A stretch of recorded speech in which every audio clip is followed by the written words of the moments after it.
नमस्कार दोस्तों। हमने आपसे कहा था कि मैं कॉमर्स भी पढ़ाऊँगा, कॉमर्स के लेक्चर्स आएंगे। आज से मेरी वीडियो शुरू हो गई हैं और मैं कॉमर्स के लेक्चर्स ज़रूर दूंगा। पर डे आधे घंटे 1 घंटे जो भी मुझसे बनेगा हो सकेगा वो मैं आपको दूंगा। ठीक है, मेरी कोशिश रहेगी कि आपको 100 आउट ऑफ 100 मिले। अब आप अपने लिए कितना कोशिश करते हैं, कितना आप मेहनत करते हैं 100 आउट ऑफ 100 लाने के लिए, ये आप पर निर्भर करता है। ओके गाइस, तो चलते हैं कॉमर्स पर। ठीक है, कॉमर्स पर चलते हैं। पहले हम ये जानते हैं कि आखिर कॉमर्स होता क्या है यार, लोग इसको कॉमर्स कहते क्यों हैं, ये आखिर कॉमर्स है क्या। पहले हम इसको जानते हैं, तभी तो हम समझ पाएंगे कि कॉमर्स में लेखाशास्त्र है, अधिपोषण तत्व है, व्यापारिक संगठन है। ये 3 किताबें कॉमर्स की सबसे मुख्य होती हैं। ठीक है, अब ये 3 किताबें मिलकर कॉमर्स कैसे बनती हैं, क्यों बनती हैं, ये आपको कॉमर्स की डिफिनेशन में मिल जाएगा। इन तीनों किताबों में होता क्या है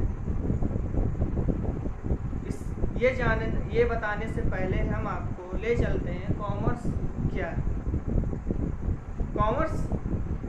कॉमर्स की हिंदी होती है वाणिज्य। वाणिज्य वह विषय है जिसमें आपको वस्तु के उत्पादन स्थल से वस्तु के उपभोग स्थल तक वस्तु को पहुंचाने का जो भी कार्य किया जाता है, या फिर वस्तु के उत्पादन स्थल से वस्तु के उपभोग स्तर तक वस्तु को पहुंचाने की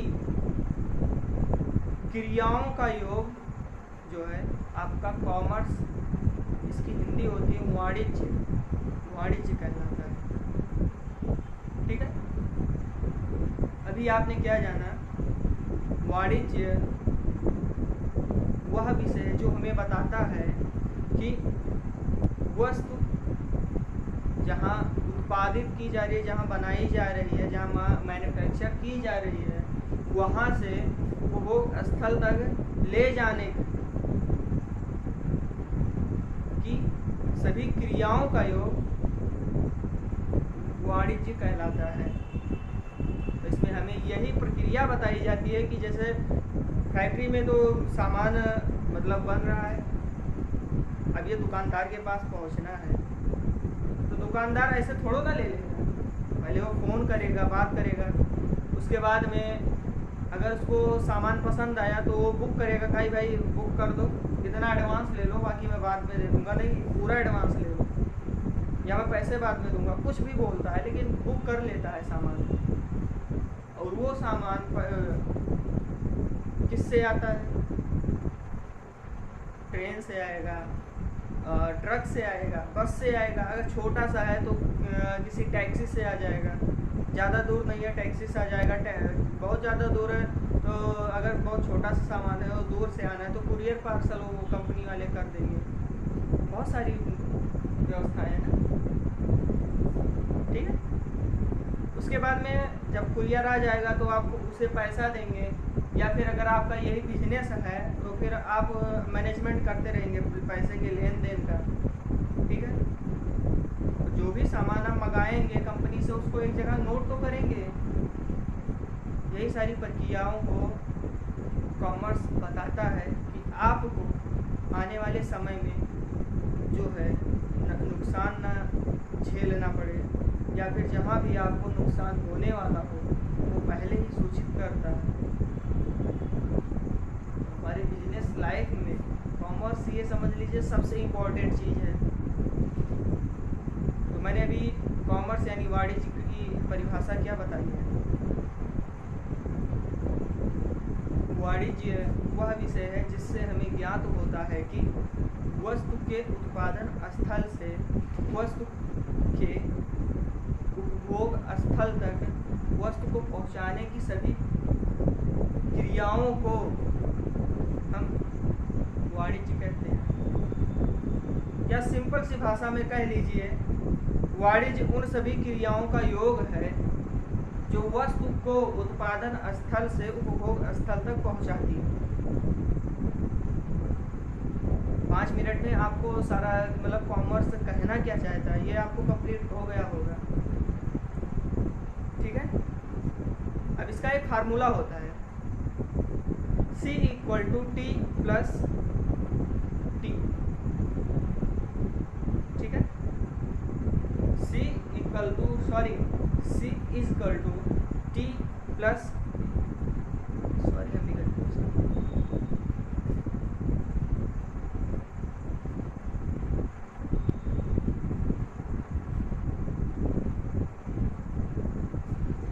इसमें ये है C = T + A। इसका मतलब होगा कॉमर्स = ट्रेड व्यापार प्लस एड्स ऑफ ट्रेड व्यापार की क्रियाएं। ठीक है, वाणिज्य बराबर व्यापार प्लस व्यापार की क्रियाएं। इतने से ही सिंपल हो, ये आपका सिंपल हो गया। वाणिज्य बराबर व्यापार प्लस व्यापार की क्रियाएं हो गया।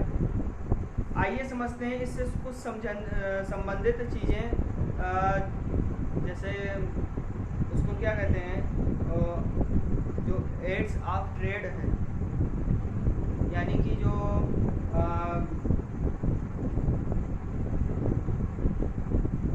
सामान को लाने और ले जाने की जो क्रियाएं होती है वो मुख्यतः होती कौन कौन सी है, जो सबसे ज़्यादा इम्पोर्टेंट है, जिसके बिना कुछ नहीं हो सकता।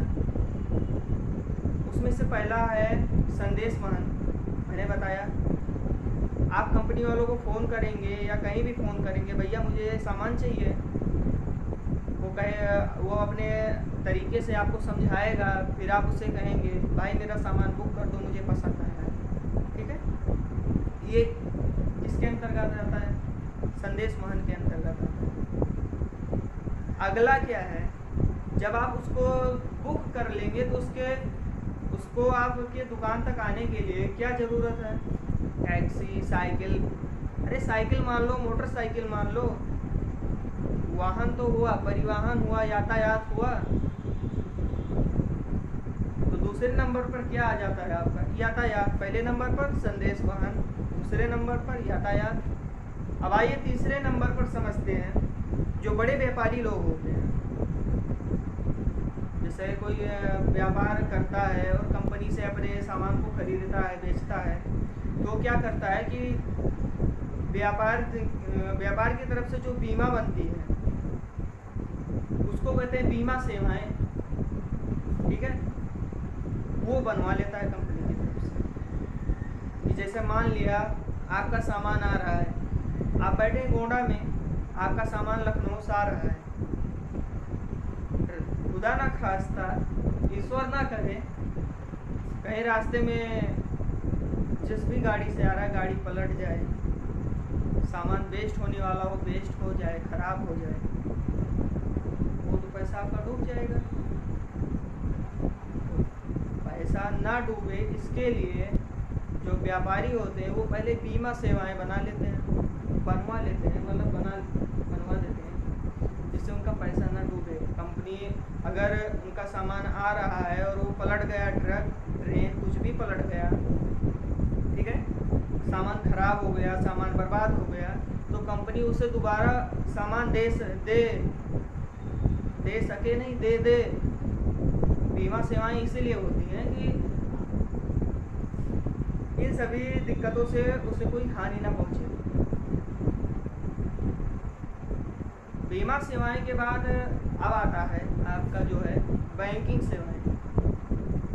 ठीक है, बैंकिंग सेवाएं वो सेवाएं होती हैं जिसमें सामान तो हम ले लिए, हमारे तक सामान भी पहुंच गया, अब सामान तो हमें फ्री मिला नहीं है, हमें उस सामान के बदले कंपनी को कुछ देना तो है। क्या देना है? कोई धान चावल गेहूँ, मतलब चावल गेहूँ सरसों ये सब तो दोगे नहीं, ये तो पुरानी परंपरा है ना। अब क्या है, मुद्रा है, पैसा लाओ। आप क्या देंगे, पैसा। और पैसा कहाँ जमा होता है, अकाउंट में। अकाउंट कहाँ खुलता है, बैंक में। आप क्या करेंगे, बैंक से पैसे निकालेंगे और सीधा ऑनलाइन ट्रांसफ़र कर देंगे। अब तो ये ज़माना आ गया है। तो जब आप बैंक से पैसा निकालेंगे, ठीक है, और कंपनी को ट्रांसफ़र करेंगे या फिर हाथ में देंगे, जो भी डिलीवर आया है, मतलब आपको सामान देने आया उसके हाथ में दे देंगे, वो जाकर के कंपनी में दे देगा रिसीवर और आपका पैसा, ठीक है। तो आप ये पैसा कहाँ से लिए और ये किसके अंतर्गत आता है। जो पैसे को संचित करता है वो bank reserve bank of India है, ठीक है, रिजर्व बैंक ऑफ इंडिया। और रिजर्व बैंक है रिजर्व बैंक ऑफ इंडिया। और बैंक में ही पैसे जमा होते हैं, निकलते हैं, ठीक है। पैसे जमा हुए, निकाले आपने, बैंक से निकाले, बैंक से निकाल करके कंपनी को दे दिया, तो ये कौन सी सेवाओं के अंतर्गत आ गया, किसके अंतर्गत आ गया, बैंक के अंतर्गत आया। और बैंक से क्या हुआ, बैंकिंग में परिवर्तित हुआ और ये बैंकिंग सेवाएं हो गई। कौन सी सेवाएं हो गई, बैंकिंग सेवाएं हो गई, सिंपल सी बात है। अब आइए देखते हैं कि जैसे अकाउंटेंसी आपका है, सॉरी अकाउंटेंसी हम थोड़ा बाद में पहुंचते हैं, ठीक है। पहले हम जानते हैं कॉमर्स में 3 किताबें मुख्यतः कौन कौन सी पढ़ाई जाती हैं अधिकतर स्कूलों में, या होती भी होंगी केवल 3, जहाँ तक मेरा ख्याल है 3 ही होती हैं। पहला है लेखा शास्त्र, जिसको अकाउंटेंसी बोलते हैं। दूसरा है व्यापार संगठन, व्यवसाय संगठन। इस बार तो व्यवसाय संगठन आया है, जिसको कहते हैं इंग्लिश में ट्रेड ऑर्गेनाइजेशन, ठीक है। और तीसरी क्या है, आपकी बैंकिंग अधिकोषण तत्व हो गया, जो सन 2020 में जो सिलेबस हटा दिया गया है, अधिकोषण तत्व अब आपको नहीं पढ़ना है। आज 22 सितंबर है, तो लगभग ये आदेश 15-16 सितंबर को आया है कि इस बार जो सिलेबस है वो सारा का सारा वही रहेगा, बस उसमें क्या किया गया है, जो आपका अधिकोषण तत्व है उसको हटा दिया, उसको इस बार नहीं पढ़ाया जाएगा। पर अधिकोषण तत्व का इंग्लिश क्या होगा, बीओ। आपके स्कूल में बीओ कहते हैं, लेकिन ये होता क्या है, सॉरी बीओ नहीं कहते हैं, बैंकिंग चिल्लाते हैं, लेकिन ये बैंकिंग के अंतर्गत अधिकोषण तत्व आपका आता ही है। और जो ये बीओ मैंने अभी नाम लिया, ये आपको व्यवसाय संगठन, स्कूल में आए जब भी टीचर आएगा कहेगा बेटा बीओ की किताब निकाल लो, यही कहेगा, ये थोड़ा ना कहेगा भैया व्यवसाय संगठन की किताब निकाल लो, बीओ कहेगा, ठीक है। तो ये थी कुछ महत्वपूर्ण किताबें जिनका नाम मैंने बताया आपको, और इसमें से अधिकोषण तत्व इस बार हटा दिया गया है, ठीक है। अब आपको केवल पढ़ना है लेखा शास्त्र और व्यवसाय संगठन। वैसे मेरे वीडियोस अधिकोषण तत्व के ऊपर भी मेरे जो लेक्चर हैं वो मैं अपलोड करूँगा, लेकिन वो मैं कंटिन्यू नहीं करूँगा, क्योंकि इस बार जब उसको हटा दिया गया है तो बच्चों, मतलब आप लोगों तक वही केवल पहुँचे जो सही रहे। सही क्या है, अकाउंटेंसी और ट्रेड ऑर्गेनाइजेशन, व्यवसाय संगठन, यही 2 किताबें हैं इस बार चलेंगी। बाकी हिंदी तो आपकी कंपलसरी रहेगी, और इंग्लिश है, मैथ है, इस बार मैथ भी कर दिया गया है, और कंप्यूटर है, और एक और किताब है जिसको कहते हैं अर्थशास्त्र, सामाजिक विज्ञान का पार्ट है, इसको इस बार ऐड कर लिया गया है। और ये 4 किताबों में से ये 4 विकल्प आपके पास है, इसमें से आपको 2 पढ़ना है, 2 नहीं। जब भी आपका रजिस्ट्रेशन हो तो आप इसको ज़रूर ध्यान दीजिएगा कि आपको कौन कौन सी किताब पढ़नी है। टीचर से समझ करके आप रजिस्ट्रेशन में उन्हीं किताबों को लिखिएगा जो जिसमें आपका इंटरेस्ट हो। ठीक है, अब आइए समझते हैं कि लेखा शास्त्र क्या है। ठीक है, जो है आपका लेखा शास्त्र है क्या। चलिए देखिए, लेखा शास्त्र, ठीक है, लेखा शास्त्र, इसकी एक दूसरी भी मीनिंग होती है जिसको हम बही बोलते हैं, खाता बही। इसमें बिजनेस अक्सर क्या करते हैं कि जैसे जो सामान लिया, सामान दिया, ठीक है, और ये अधिकतर जो आप रुपए पैसे का लेन देन करते हैं इसी पर आधारित है, और इसके बिना ये लेन देन होगा नहीं। लेखांकन क्या कहता है? लेखांकन के अंतर्गत क्या आता है?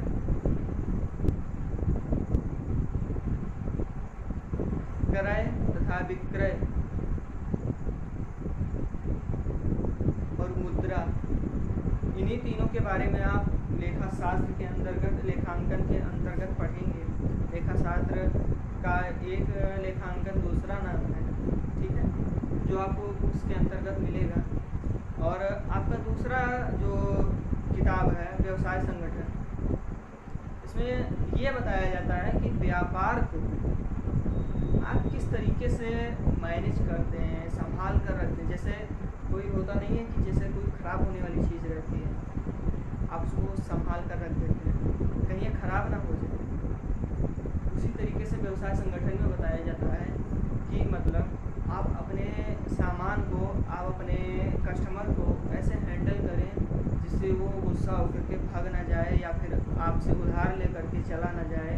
आप उसको किस तरीके से इम्प्रेस करना, इसमें बताया जाता है कि जैसे वो आए, एक बार आए तो फिर आपको छोड़ कर ना जाए। वो कहावत है नहीं कि जो एक बार खाए बार बार पछताए, वो वाली कहावत अलग की बात है। फिलहाल हम यहाँ जानते हैं लेखा शास्त्र के बारे में। जो आपका आने वाला 10 मिनट है वो लेखा शास्त्र के बारे में रहेगा, और उन्हीं 10 मिनटों में मैं आपको आज का पूरा टॉपिक पढ़ा दूँगा। मतलब पूरा टॉपिक नहीं, मतलब जो मैं आपको पूरे आधे घंटे में समझाने वाला हूँ तो मैं आपको पूरे 10 मिनट में वो कंप्लीट कर दूँगा। और वीडियो के लास्ट में एक एक करके मैं सारी नोट्स दूंगा, या फिर वीडियो के बीच में ही नोट्स देता रहूँगा। आप वीडियो रोक करके, मतलब रोक करके या स्क्रीनशॉट ले करके आप उसको लिख सकते हैं, नोट्स बना सकते हैं।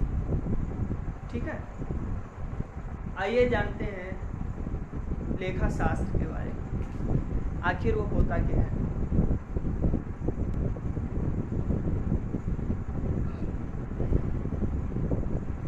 लेखा शास्त्र, जिसको इंग्लिश में अकाउंटेंसी कहते हैं, पहले हम इसे जानते हैं कि आखिर ये आया कहाँ से। ठीक है,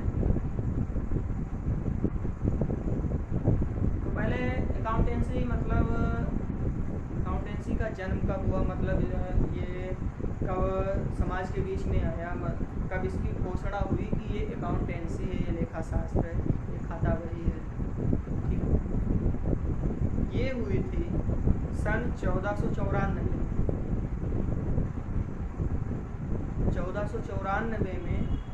इसकी घोषणा हुई थी कि अकाउंटेंसी की ये किताब है, और ये ही प्रथम पुस्तक थी अकाउंटेंसी की।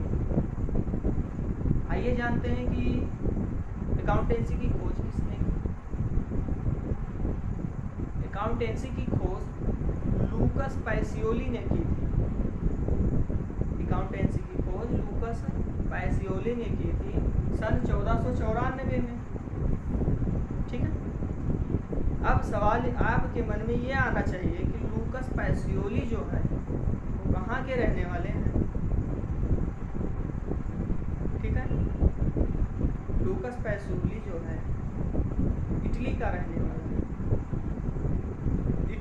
वेनिस नामक नगर में रहता था। जो लूकस पैसियोली है 1494 में लेखा शास्त्र जो किताब है उसका खोज इसने किया, लेकिन ये इटली का रहने वाला था और इटली के वेनिस नगर में का रहने वाला था।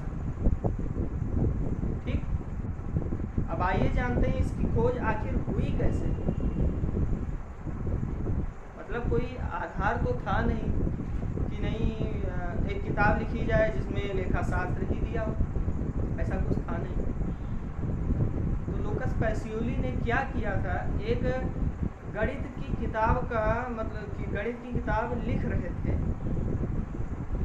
और कुछ उसमें गणित के पार्ट्स लिख दिए उन्होंने, और बाद में जा कर के कुछ उन्होंने व्यापार से संबंधित, अकाउंटेंसी से संबंधित बातें लिखी, समीकरण लिखे। ठीक है, उस बुक का नाम क्या था पहले जान लीजिए। उस बुक का नाम डी कंप्यूटिसेट स्कल्पचरिस है। क्या? डी कंप्यूटिसेट स्कल्पचरिस। बड़ी अजीब सी बुक। अब सोचिए लूकस पैसियोली जी ने इस किताब के केवल कुछ ही भागों में लेखा शास्त्र का वर्णन किया। ठीक, और आगे चल करके इसकी एक मतलब बहुत सारी मोटी मोटी किताबें बनने लगी। ठीक है, तो आइए इसको थोड़े चंद लाइनों में समझते हैं कि आखिर है ये क्या। सिंपल हो जाएगा, चिंता ना लीजिए, सिंपल हो जाएगा।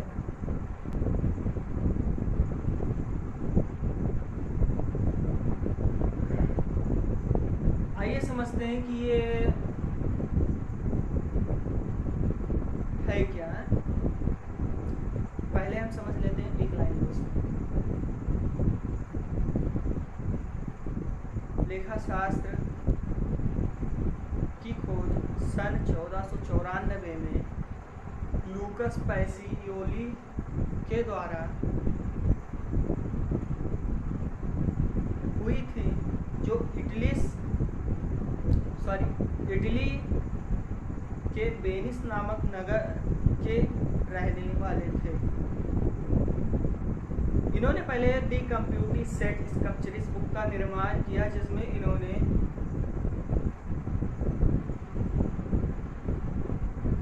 कुछ भागों में गणित का वर्णन किया तथा केवल कुछ ही भागों में, उससे भी बहुत कम भागों में इन्होंने लेखा शास्त्र का वर्णन किया, और ये लेखा शास्त्र की प्रथम पुस्तक मानी गई या घोषित की गई। ठीक है, अब आइए चलते हैं लेखा शास्त्र को छोड़ करके आपके फर्स्ट लेसन के कुछ टॉपिक जान लीजिए। उसके बाद में अगले दिन से मैं आपको कंटिन्यू पढ़ाता रहूँगा। फर्स्ट लेसन है क्या? लेखा शास्त्र का जो फर्स्ट लेसन है वो है लेखांकन का परिचय। क्या है? लेखांकन का परिचय। अगर आप लेखांकन का जो परिचय है वो चैप्टर खोलेंगे और पहला जो पैराग्राफ है पूरा, अगर आप वो पूरा पढ़ेंगे तो उसमें आपको सब कुछ क्लियर दिया रहेगा, लेकिन जो मैं यहाँ पढ़ा रहा हूँ उसी से आप समझ पाएंगे। किताब को कभी आप समझ नहीं पाएंगे, क्योंकि जो मैं यहाँ 2 लाइनों में बताऊँगा वो वहाँ 5-6 लाइन 10 लाइनों में बता रहे हैं, और आपको भ्रमित कर रहे हैं कि आप घूमते रहिए, वो समझ में नहीं आएगा। इसीलिए अब मैं आपको समझाने वाला हूँ। जो ये लेखांकन है, इस वर्ष इसको लेखांकन किया गया। पहले ये क्या था वो मैं आपको बताऊंगा। पहले लेखांकन पहले भी था, लेखा शास्त्र इस बार किया गया है। और लेखांकन के पहले क्या था? सर्वप्रथम इसको हम लेखा कर्म बोलते थे, बाद में क्या है लेखांकन कर दिया गया। उसके बाद में इस वर्ष क्या हुआ, लेखा शास्त्र कर दिया गया, यानी कि सब कुछ हटा करके लेखा शास्त्र कर दिया गया, केवल अकाउंटेंसी कर दिया। ठीक है, अब आइए हम जानते हैं कि आखिर इसकी आवश्यकता क्यों हुई। इसकी आवश्यकता इसलिए हुई क्योंकि व्यवसाय का जो लेन देन, क्रय विक्रय, सारी वस्तुएं, इन सब का एक रिकॉर्ड मेंटेन करने के लिए, इन सब का एक रिकॉर्ड बनाने के लिए, इन सब का एक रिकॉर्ड मेंटेन करने के लिए किया गया था। और ये क्यों किया गया था भाई? इंसान भी तो याद रख सकता है ना, लेकिन किया क्यों गया? क्योंकि जो मनुष्य है उसकी जो बुद्धि है वो चाहे जो बात हो उसको लाइफ टाइम याद नहीं रख सकता, कुछ ही समय के लिए याद रख सकता है। जैसे 1 घंटा, 2 घंटा, 1 साल, 2 साल। 1 साल बहुत मुश्किल हो जाएगा, साल, महीना, 2 महीना, 6 महीना, इससे ज़्यादा कोई नहीं याद रख सकता। ठीक है? और महीना, 2 महीना, जब आप साल भर याद रखेंगे तब आपको लाभ और हानि का पता चलेगा। इसीलिए इस किताब का जो है निर्माण हुआ, या ये किताब लिखी गई, जो आपकी लेखा शास्त्र, इसीलिए किताब लिखी गई। अब आगे जानते हैं लेखांकन की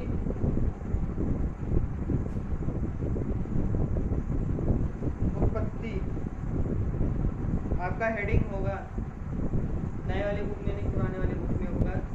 और नियम कानून याद रहे यार, बाकी बुक चाहे जो लाके रख दो, सब तो पढ़ना ही पढ़ना है। और पढ़ो तो सिंपल पढ़ो, ये थोड़ा ना पढ़ो कि दिमाग भी पढ़ते पढ़ते पढ़ जाए, वो समझ भी ना आए। तो जो लेखांकन की उत्पत्ति है वो मैंने आपको पहले ही बता दिया है। सन 1494 में लूकास पैसियोली जी ने द कंप्यूटिसेट स्ट्रक्चर्स नामक किताब का लेखन किया, जो कि एक गणित की पुस्तक थी। और इसके कुछ भागों में लेखांकन का यानी कि लेखाशास्त्र का वर्णन किया गया, इसीलिए इसको लेखाशास्त्र की प्रथम पुस्तक बताई गई, मानी गई, बताई गई, घोषित की गई। और जो लूकास पैसियोली जी थे वे इटली के वेनिस नामक नगर के निवासी थे या रहने वाले थे। इसकी उत्पत्ति कहाँ से? बस केवल आपको इतना बताना है, डी कंप्यूटिसेट स्ट्रक्चर्स नामक बुक के कुछ भागों में इसका वर्णन किया गया,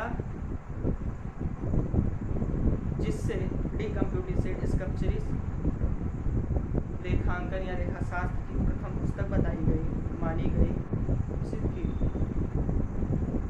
तो इसकी उत्पत्ति कहाँ हुई? डी कंप्यूटिसेट स्ट्रक्चर्स। ठीक है दोस्तों, आज के लिए इतना ही। जितना समझ में आया उतना ठीक है, नहीं आया तो कोई बात नहीं। मैं कल फिर से आपको इसकी आवश्यकता, उत्पत्ति और आगे की कार्यक्रम मैं शुरू करूँगा। ठीक है? आधे घंटे में क्या होने वाला, पर डे आप सुनिए। मैं इतना आपको बता रहा हूँ, जितना लोग वहाँ बोर्ड पर लिखा करके बताएंगे मैं उतना आपको आधे घंटे में बता दूँगा। और बाद वीडियो के सबसे लास्ट में मैं आपको नोट्स भी दे दूँगा, जिससे आपको आसानी हो नोट्स बनाने में। और इतना सही नोट्स कोई बनवाएगा नहीं। आप किताब पढ़ते पढ़ते मर जाएंगे, लेकिन ये सारी बातें आप तभी जान पाएंगे, या तो आप शार्प माइंडेड हो, ज़्यादा बुद्धिमान हो, पढ़ने लिखने वाले हो, या फिर आप किसी टीचर से सहायता लें, अन्यथा आप इसको जान नहीं पाएंगे। इसलिए मैं आपको इस वीडियो के लास्ट में जितना भी पढ़ाऊँगा उस दिन का पूरा मैं आपको नोट्स दे दिया करूँगा। और ये